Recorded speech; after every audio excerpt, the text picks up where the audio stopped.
Hello friends, Jai Shri Ram. Today's tip is do not overdo any interview. That means if the interview is for this job, then do not give the answers as per this job. Okay, for example, if the interview is for a Scrum Master's role, then although you have done some activities for an RTE role or for an STE role, don't mention them, or even if you mention them, keep the primary focus on the Scrum Master's roles and responsibilities. For example, in a Scrum Master's interview, you should be talking about how to bring synergy within your agile team. Some people don't, what are the challenges in your role? So you should mention things like some of the team members don't follow the Jira etiquette at all, or it was difficult for me to bring about that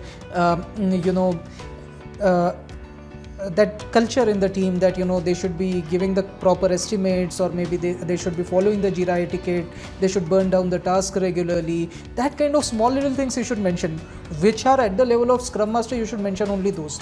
Okay, or at max, if you want to play too smart, then probably you should talk about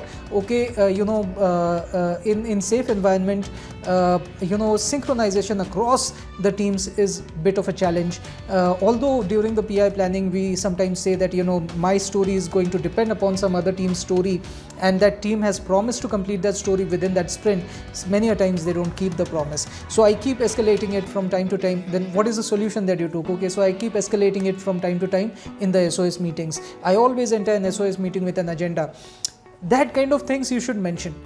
But what you should not mention is something way higher than Scrum Master's role. Like, for example, RT's role, bringing synergy across various agile teams within your art. Not required. That is RT's role. Even if you are doing it, well and so good. You should always do something higher than your role. Very nice. It's good for your own personal development, but don't mention it in an interview, or do not at least bring the focus of the interview on that work. Okay. Second thing is, you should not mention, bringing synergy across all the teams, across all the arts within my solution. That is an STE's responsibility. You don't get into that. Or, creating a uniform template for all the Scrum Masters to give their SOS, end of sprint report, EOS reports. It's STE's job. He'll bring synergy across all the arts, across all the teams. It's not your job. Or trying to rank the teams as per their performance based on their productivity, their quality of code, and maybe rest of the parameters like happiness index and this and that. Not required. This is what STE would do, or at the art level your RTE will do. Bringing synergy across teams. This is not your job for Scrum Master role. Okay, don't say these things in a Scrum Master's interview. And I'm saying it out of experience. I've just lost an interview for that. Today only I gave an interview, and you can look at my face and you can understand that I got rejected.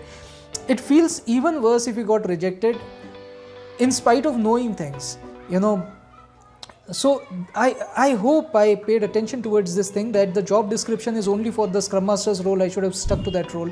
I should not have mentioned things which are way beyond a Scrum Master's role. And he gave me multiple chances. He kept asking me things like, he asked me first, what is your day in and day out like? At that time also I was speaking at the STE level. Then he asked, then what do you expect out of your job? Then also I was saying, I know this also, I know that. Arey yaar, come on. He gave me hints. I just didn't pick them up. And that is why I'm making this interview. At least you pick them up. Understand, and always, don't get into an interview trying to vomit out all that you know. Don't do that. It's not required. Give one thing out and then see the feedback. How is he reacting at that? And then your next answer should be according to his feedback. If he's feeling encouraged, if he's feeling good after talking to you, great.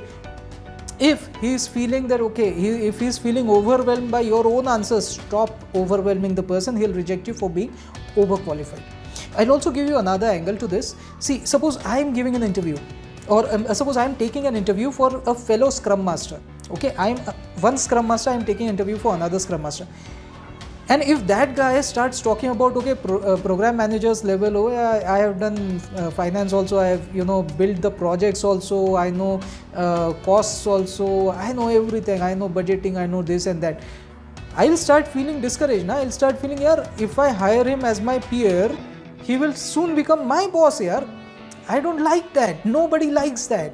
Understand the psyche of the person who is taking your interview. So do not be smarter than the interviewer. Okay? Do not do that. I repeat, do not be smarter than your interviewer. If he is taking your Scrum Master's interview, most probably he is also a Scrum Master. Speak at his level. Try to bind with him. Try to mention, okay, what are the challenges you feel? Okay, most of the people, no, they just don't listen to you. That is the kind of things that he is expecting. See, by the way, you should not be using words like they don't listen to me. This is very authoritarian. You should rather use the words like, okay, many of the team members do not hold confidence in the agile values. They do not believe in the concept of agile. Use those kind of flowery language. Don't be authoritarian. But at the same time, don't mention things which are way beyond your pay scale. Don't do that. You'll lose an interview. Learn it from my experience. At least you don't do that. And listen. Don't keep talking. I kept talking all the time because I thought, okay, I know so much that I want to bring everything in an interview. Not required. An interview, especially L2 interviews, are usually of 30 minutes and they take it only for 15-20 minutes. Okay, so 15-20 minutes, you should only mention whatever he asks for. You should also understand what he wants from you. Okay, don't keep talking like I did and I lost this interview, man. So I hope rest of you don't lose the interview. Give your interviews within the boundaries of your job description. So that was my tip for today. I feel so sorry, yaar. Who am I to give a tip when I myself lost an interview? But see, I did not lose it out of merit. I was overqualified and I showed that overqualification. It looked too much. It was overwhelming for the interviewer. So I'm sorry if I'm overstepping my role, but that was one small little tip that I wanted to give, that don't overdo an interview. Until next time, Jai Shri Ram from Amit Shirasao.